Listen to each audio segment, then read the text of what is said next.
Welcome to the second of our rum drink videos. I apologize, this one has been so long in the making.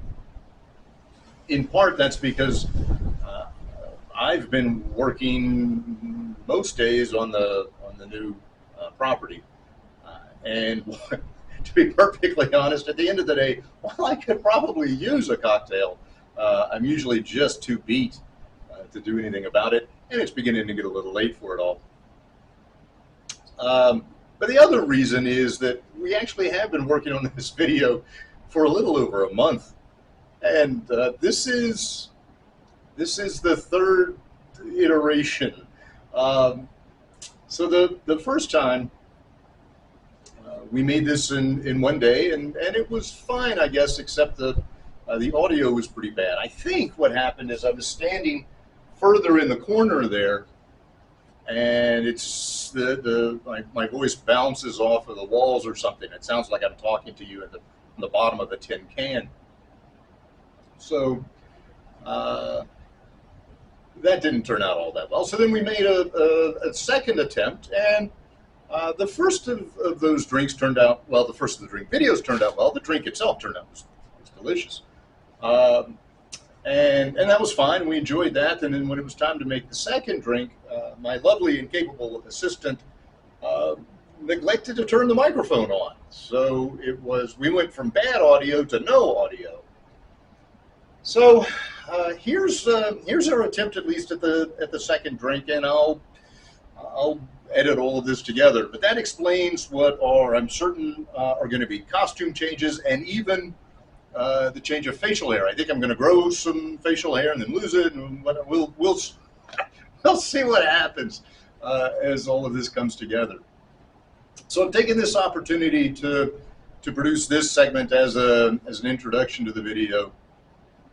Now, our first video, we did some of the basics of rum drinks. We did daiquiris, which is the classic rum cocktail. Very, very simple, very elegant in its way. Great place to begin. And then an iteration on that, which is the Hemingway daiquiri. I think probably my favorite cocktail. I'm disappointed that I think as of now, no one has written in on the comments and said, Doc, I tried that cocktail and it's fantastic. Or, Doc, I tried the cocktail and bleh, it was horrible. You have no taste. Nothing. So I do understand if you're back in Virginia, I think it may be difficult to find the Luxardo Maraschino liqueur. So I'll understand if that's the problem. But anybody out of the Commonwealth of Virginia who can actually get their hands on some Luxardo, if you have it, whip up a Hemingway and tell me what you think. As we made the video the first time, the one where it sounded like I was talking to the bottom of the tin can, Patty chimed in and suggested something that I'd like to suggest here. We are, of course, beginning to grow our own citrus. And you can't see it; it's off in the background over there. But we've got 3 lemons, 3 limes. We got some grapefruits and all of the rest. And we're excited about all of that, but we're also thinking that part of the purpose of that is to produce the citrus that we consume. So we're wondering just how many lemons do we go through in a month? Just how many limes do we go through in a month? So we're keeping track. And what Patty suggested in the first video is that you comment below and give us your guess. How many limes is the Winborn household going to go through to make it in the month of December? And whoever comes closest to the correct number will announce who the winner is, and we'll send you a little gift, in early January for Three Kings Day or something, which is a really big deal down here in Puerto Rico. That's January 6th. So think about how many. It's kind of like guessing the number of jelly beans in the jar, right? How many limes are we going to go through in December? And this is a shameless plug to just generate comments, I know, but I'm trying to get you used to the idea of chatting with us this way. Drop that guess in the comments below. And if you're right, or if you're close, at the closest, we'll send you a gift. Now, the other thing that I should mention here is that we're going to do 2 new rum cocktails today, and I think I'm gonna call this something like, Rum and MMs, or the M&Ms of rum, or something, because both of these cocktails are M cocktails. The first is a mojito, and we've already made that video and made those cocktails, and they are fantastic. They're wonderful, a really refreshing drink, great for a nice warm December day like this. And the second one is the Mai Tai, and the Mai Tai is sort of the classic tiki drink. It is the basic, very basic, fundamental tiki drink, and we'll get to those. I'll discuss tiki drinks when we turn to that video. So those are the 2 cocktails that are on tap that are ahead of us today. But there's also, stick around, because there's also a special bonus cocktail. I've been watching too many YouTube videos, and I'm learning all of these tricks. But in truth, the bonus cocktail kind of fits here, and it kind of doesn't. It is technically not a rum drink, but a very close cousin, and it kind of makes sense either here, or perhaps in the previous video with the daiquri. Now, I don't want to tell you any more. I don't want to give it away. But if you know what this cocktail is already, you're probably going, I know what he's going to make. I know what he's going to make. Don't give it away. No spoiler alerts down in the comments below. But stick around after the Mai Tai, certainly after the mojito, then the Mai Tai, and then for the special bonus drink, and we'll talk a little bit about rum. So, first up, the mojito. Welcome to the second of our rum drink videos. I think I'm going to call this the M&Ms of rum drinks, or rum with M&Ms. And while that doesn't sound, I guess, all that appetizing, the reason for that is the 2 drinks that we're mixing tonight are mojitos and Mai Tais. And these are, in their ways, we're building on the foundation of that classic daiquiri. 2 parts rum, 1 part lime, 1 part syrup. And each of these are going to pretty much follow those proportions, but with some slight differences. Now, Patty and I just went for a lovely hike around the neighborhood. It's November 8th. So the temperatures, it's getting cool here. It was probably 87, 88 degrees. It's also a little muggy. And so the first drink is going to be a fairly light, bubbly, refreshing drink. And if you're looking for a good summertime drink, there's nothing better, I think, than a mojito. The mojito is a classic Cuban cocktail, but you can find it most anywhere. It's certainly through the Caribbean, but you can find it at chain restaurants, Mexican chain restaurants or whatnot, everywhere. It's a very, very popular drink. The mojito is, for the most part, simply a daiquiri with mint and club soda. So we're going to build a taller drink, a sparkling drink. The mint may throw you for a bit of a loop. You may think, mint and lime, I don't think so. It goes together very, very well. Now, there's a lot of discussion and debate about how you incorporate the mint into the mojito, whether you make it dirty or not. That is, leave a lot of the mint in there or not. You can, in some ways, make a very crisp, clean mojito that has no mint floating in the drink whatsoever. We'll wind up garnishing with mint, of course, at the end. What I'm going to do here, which we'll typically do with a mojito, is muddle the mint to release the oils. And I'm not going to do that with this drink. Instead, I'm just going to do a very vigorous shake to bruise that mint and open it up and infuse the mint flavor. And then I'm actually going to strain it. I think I'll just do a single strain through the Hawthorne strainer rather than double straining. But another way to infuse the mint in a mojito, if you really like them and you like mojitos and you don't want to fight with the mint that's getting sucked into the straw, is to make a mint syrup. And we've talked a little bit about the syrups. We're going to use a simple heavy syrup, a 2-to-1 by volume mix of sugar to water. To make a mint syrup, it's really very simple. You just make a simple syrup. And when you make a simple syrup, you've got to heat the water up to get the sugar to dissolve. But once you've done that, you've got your sugar dissolved in your simple syrup, remove it from the heat, and then throw mint into it. Because the mint is fairly delicate and the oils in the mint are fairly volatile, and if you're boiling the syrup, you'll boil all of that off. So you just want to toss that in at the very end and let it cool with the mint in there. And you can throw mint leaves, but you can also throw the mint stems in there because there's good mint flavor in those as well. But what I'm going to do is pick some mint and toss it into our shaker tin. So I'll begin a little bit of ice into our tin. And I'll go ahead and begin with the mint. And this is up to you. How much mint you want, how little mint you want. Knock yourself out. And mint likes to be snipped and cut like this because then where you snip it, it'll grow off, and it's supposed to get bushier as we go. So we'll pull some of this.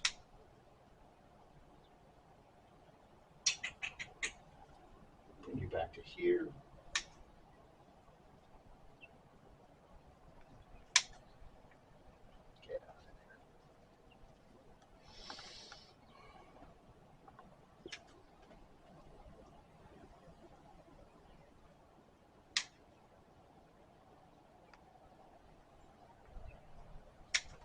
All right, so I've got a good handful of mint, which I'll drop into my shaker. And we're going to go with the same proportions as the daiquiri. 2 ounces of rum, 1 ounce of lime juice, and 1 ounce of sugar. Actually, I'm going to take the sugar down a little bit. I'm going to brighten up the lime a little bit, and I don't want to overpower the mint. Actually, I'll begin with the syrup. So if it's 1 ounce of syrup, and again, I'm going to reduce that a bit. I'm going to put 1.5 ounces in because I'm doubling.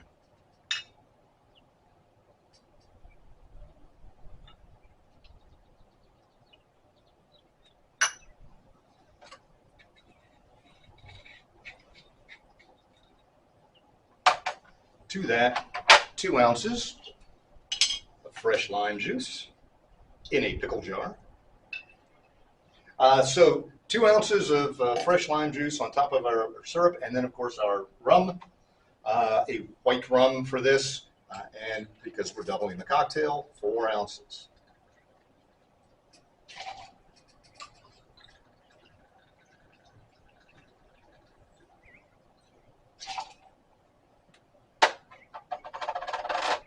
All right.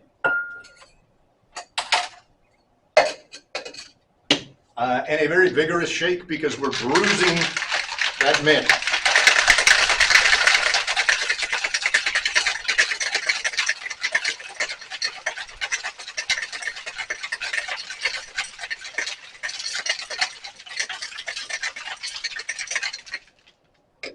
All right, this goes into a Collins glass.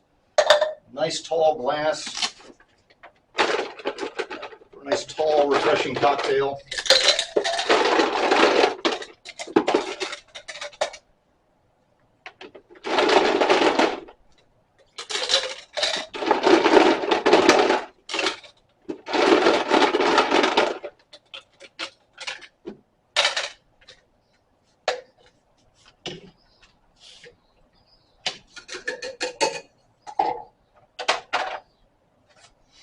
Here I'm just going to strain with a Hawthorne strainer, but if you want it really clean, you could put a mesh strainer underneath, which would be a double strain.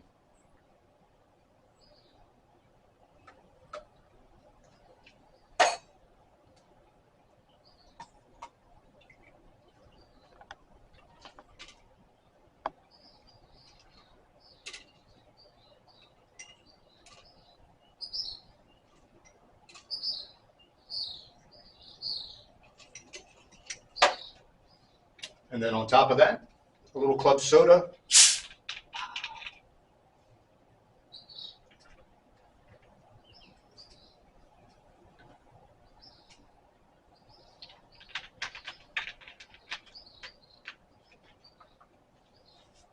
And then finally, we'll garnish with a little mint on top.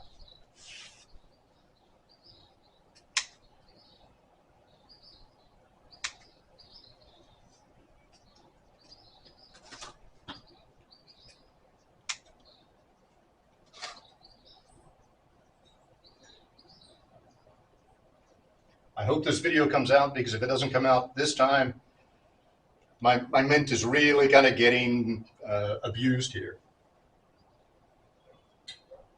Oh, that'll do.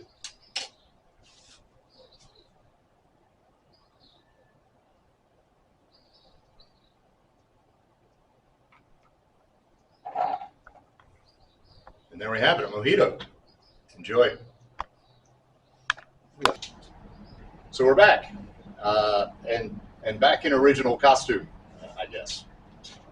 So the mojitos are, as I mentioned, absolutely delightful. Just a really refreshing cocktail, great to kind of quench your thirst. What we're going to shift to now is a bit more, I guess, a bit more serious of a cocktail, but also perhaps a little whimsical. And this is the Mai Tai. And when I say Mai Tai, you think of a sort of certainly red, kind of syrupy drink that you've had maybe at some sort of Japanese steakhouse or something. You couldn't be further from the truth. The Mai Tai is the classical tiki drink, and there's a whole class of cocktails known as tiki drinks, and they're usually served in glasses with like totem pole motifs on it or whatnot. It's all a big thing. This is the Mai Tai is to tiki drinks what the daiquri is to rum drinks. It's that sort of basic foundational drink. And in fact, the Mai Tai is in a lot of ways just a riff on a daiquiri. A Mai Tai is, we're going to begin with rum and syrup and lime. Now, there are going to be a couple of changes, of course, because that's what's going to make it a Mai Tai. One, we're going to change the rum a bit. And two, actually, I guess three changes. One, we're going to change the rum a bit. Two, we're going to change the syrup a bit. And three, we're going to add one more ingredient, a little bit of an orange liqueur. So let's talk about the rum to begin with. And the rum that we're going to be using to make a Mai Tai is an aged rum, an añejo. And aged rums are, I guess they're kind of like Scotch or something. I don't really do Scotch, but you can age a rum for a year. You can age it for 3, 6, 9, 12, whatever. Usually it seems to be in multiples of 3. I don't know why. Rum is aged in old bourbon barrels, and it'll give it that sort of caramel color that you just saw there.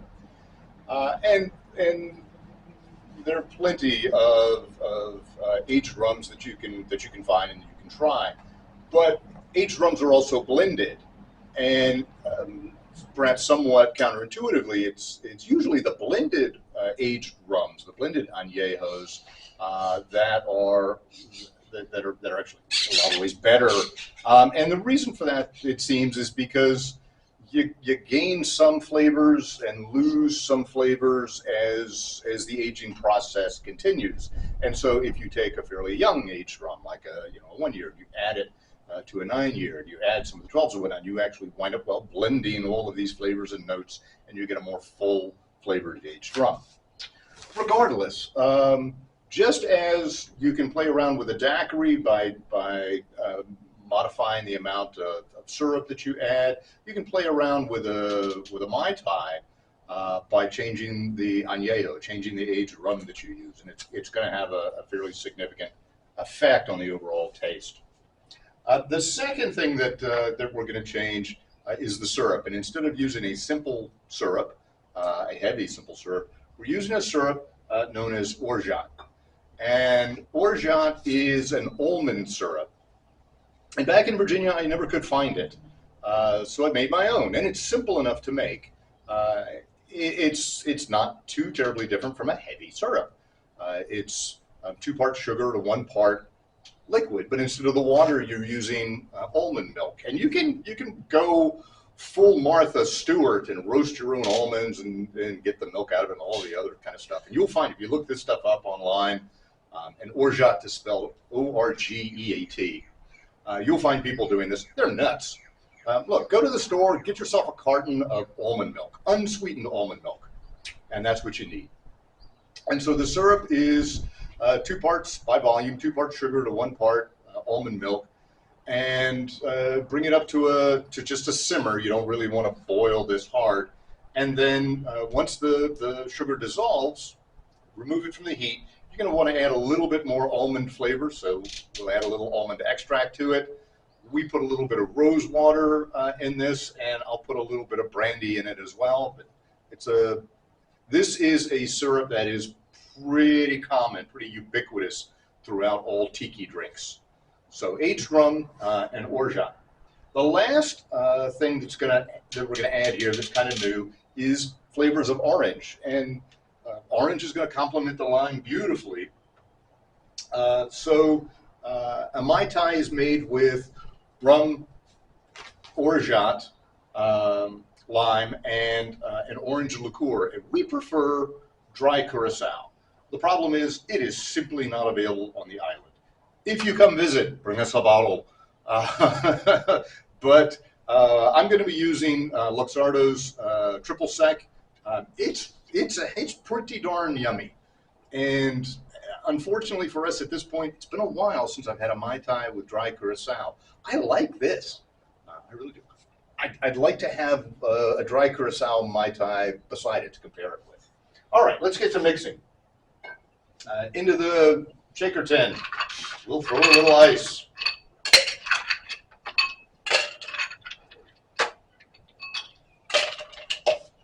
The proportions are 2 ounces of aged rum, 1 ounce of lime, 3/4 of an ounce of orgeat, and 1/2 ounce of dry curacao, or in our case, triple sec.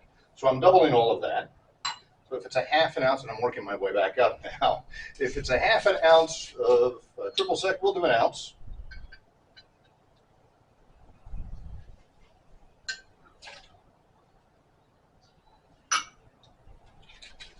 And then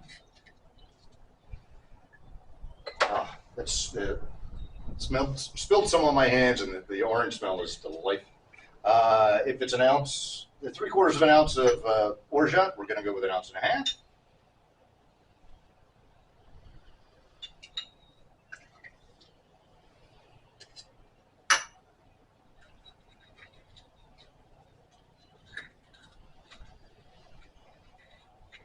1 ounce of lime becomes 2. In a pickle jar.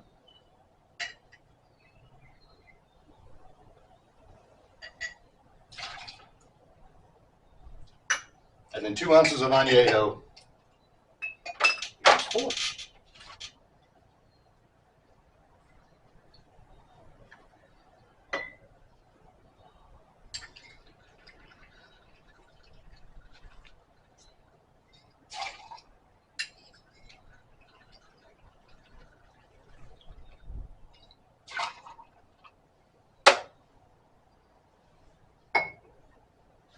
Now we'll give it a good shake.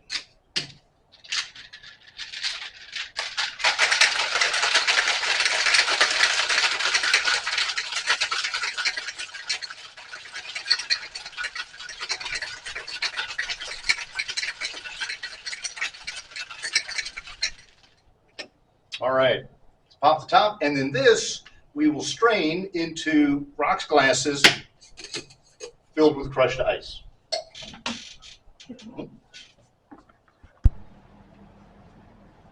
And voila!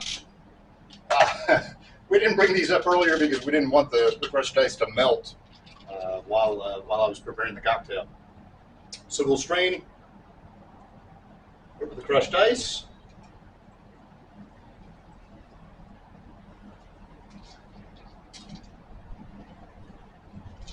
And the garnish, for garnish you could do an orange wedge with a maraschino cherry. That would work well.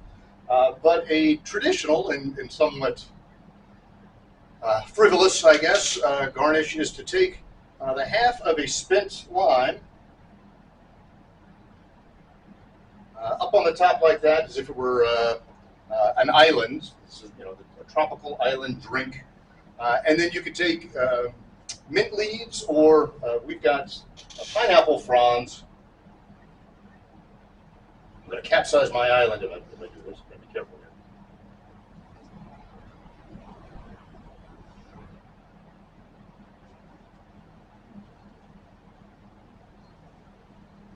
And there we have it. The Mai Tai. Well, that was a delicious Mai Tai. Patty's still working on hers. But it's time for the bonus drink. It's time for the bonus round. Yeah, bonus speed round. Yeah. And this is almost a daiquiri. And there may be, I don't know. These videos, very few people see these videos, so I doubt it's going to get that much viewing. But there are folks who understand this stuff. They're likely to go, no, he's absolutely right. He's absolutely wrong. And I'm used to that. I'm an old professor after all. So the next cocktail, the bonus cocktail, is known as a caipirinha, and it is made with Brazil's liquor, the liquor of Brazil, known as cachaça. And it is not a rum, but almost. Here in Puerto Rico, the very popular cachaça is Leblon. Patty's not a fan, not as much of a fan as the cachaça that we got back in Virginia, but I think it's fine. So I think it's great, because this way I get to enjoy these caipirinhas. So what is cachaça, and why do I keep saying, well, it's kind of a rum? So rum is a very formal matter made from molasses. And molasses is a byproduct of sugar refining. Sugar, at least here in the islands, and the islands were developed largely to produce sugar. Sugar comes from sugar cane. And when the cane is harvested, sugar cane looks a lot like bamboo, but when it's harvested, it's crushed, and the juice is squoze out of it. Squoze is the past participle of squeeze. The juice is squeezed out of it, and you wind up with cane juice. And then to extract the sugar out of that, first thing that you'll do is you'll cook it, and you'll let it simmer a bit, and you just skim the junk off of it, and it reduces into a syrup, which is cane syrup. And as the concentration of sugar grows, because you're boiling off the water, the sugar will fall out of solution. It'll crystallize. And so you wind up with crystals of sugar, of sort of raw sugar. And these crystals are not particularly pretty. Raw sugar syrup like this is really quite dark. And so, but that's the first step. The second step, as I understand it, in sugar refining, is that these crystals that fall out of the solution are then spun. And when they're spun, the force of the spinning pulls out of the crystals this particular byproduct known as molasses. I love molasses. I don't know about you guys. There's nothing that I would prefer on my pancakes more than molasses. I'm crazy about molasses. But anyway, it's a byproduct of sugar production in here in the islands. Everybody wanted the sugar, and nobody really wanted the molasses. So there's just barrels and barrels of this stuff. What are we going to do with it? Well, you can. And growing up on a farm, I know this. You can feed it to your livestock. They love it. But we're not. We're growing cane. We're not raising pigs here. So actually, we are. But you're not going to feed it to the livestock. So what are we going to do with it? Well, it turns out, mix it with a smidgen of water, throw some yeast in it, and you got a party. And so distilled molasses, which is just this byproduct that nobody wanted of sugar distillation, becomes rum, which everybody wants. Ta-da! So that's the way you get rum. But why go through all of that trouble? Why not just distill the raw cane juice? And if you do that, you get cachaça. Okay? And so that's the first difference. This is not distilled molasses, so it's not rum.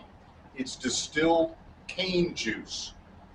So it's, and the technical term for this is rum agricole. And the nice thing about this, one of the nice things about this is it changes the flavor profile, and you wind up with all kinds of sort of grassy vegetal flavors in this that you won't find in rum. Part of that's because we're not distilling molasses, but the raw cane sugar, the raw cane syrup. The other reason is because of the distillation process itself. And I won't belabor that point because I'm thirsty. But in a nutshell, cachaça is pot stilled, and rum is column stilled. And when you column still an alcohol, you put stuff in the way of the steam that rises out as you distill it, and that makes the distillation drop back down, and it really slows the process down and gives you a much higher concentration of alcohol out of the end, like 90% alcohol. Sunset in 12 minutes. Thank you, dearest. And which is a nice way of saying pick up the speed.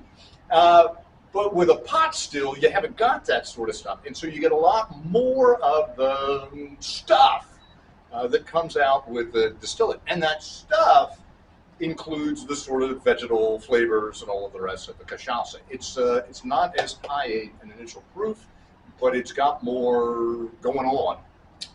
And so cachaça is not a rum, first of all, because it's not distilled the same way, but most importantly, not a rum because it's not distilled from molasses. But it's a close cousin, okay? Now, the other reason it belongs here is because not only is it a close cousin, this is a close cousin, and we're going to make a daiquiri of it in a fashion. The drink, the caipirinha, is cachaça and lime and sugar. And I'm going to use, and I'm not going to go into this, I'm going to use raw sugar. This is in effect what you get when you get the molasses out. And the other thing that we're going to do here is I think I'll build it in the glass. Although it's a plastic glass, I got to do that when I talk about this. A good rocks glass will have a good thick bottom, so that we can use a muddler and whack on it. And so the caipirinha is just a lime. We'll take our lime and we'll cut it in half, and then we'll cut those halves into quarters. Two quarters. Don't do two math. halves quartered No. makes eighths. So in effect, we're cutting this into eighths. There go 4. That's all the math that we're going to do. If you drink a lot of these caipirinhas, you can do no math. Warner, what's a half quarter? All right. So a lime in the bottom of our rocks glass. I'm going to make 2 of these because I'm going to smoke a cigar and I'm going to drink 2 of them while I smoke the cigar. So I'm going to use about half of this. A good spoonful of sugar is going to make the medicine go down. There we go. And any good bar set's going to have a muddler. I like this one. I wish it were a slightly bigger barrel, but otherwise it's food grade plastic and it's easy to clean, and it was cheap. And what you do with a muddler is just, if you can see, it's just this. You just give it a squeeze, give it a smush, and so I'm mixing the. Patty likes the sunset. I can't blame her. So you're mixing the lime juice with the sugar. There's a big honking iguana in the tree. That's what I'm focused on. Oh, are you? Okay. It's kind of orange. He's been there all day. Ah. Okay. All right, we're coming back. No. Oh, good heavens. I know. Good Yeah, heavens. that's a grandpa. So they're green when they're young, and then they usually get gray. I've never seen one orange like that. It's the sunset. Maybe. Get back to I doubt it. Anyway, that ugly mess is sugar and lime. To that we add 2 ounces of labelum, 2 ounces of cachaça.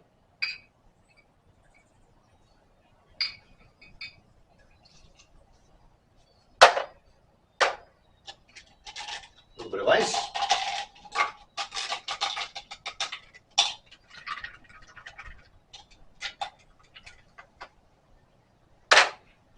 I didn't bring my bar spoon up.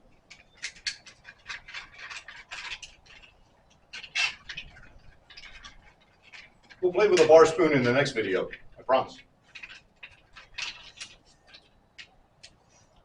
All right, bring it up. And that is, I'm not done yet, sweetie. That's a caipirinha. Apparently, Anthony Bourdain, said of these that you drink the first one and you go, oh, that's okay. And then you drink the second one and you say, hey, that's pretty good. And then you drink the third and you say, where are my pants? They're a wonderful drink, but watch out for them. Now, Patty and I I'll close with this. Patty and I went to Ponce yesterday and had a lovely time. Now, yesterday was Sunday, so the second day of the Rum and Cigar Festival. Oh, boy. And Ponce is the home of Don Q rum. And we figured, Saturday's going to be crazy. Sunday will be nice. Saturday, the vendors told us, was absolutely crazy. Sunday, there was almost no one there. It was, nice. It was nice in its way. So we met a couple of cigar vendors. One from, I was going to say from Chicago, but he was from Berwyn. A sweet guy, and I said, Berwyn, we did that. We laughed, and I said, yeah, I did my graduate work out in DeKalb. So he was wonderful. Sold me a lovely cigar, a nice mild torpedo cigar. And then we met the other vendors. These guys are Juana Diaz, and they sold me a couple of cigars. This one, a Maduro, is apparently a bit heavier than what I normally like, but a cachaça I think is going to go well with a good. What could go wrong? True, yeah. with a good hearty cigar. So I'm going to enjoy my cachaça and my cigar, and I hope you're good too. Oh, still going? Yeah. Don't forget, in the comments below, guess how many limes do the Windborns consume in the month of December? And come Three Kings Day, we'll pick a winner. We'll figure out who comes closest, and we'll send you a present.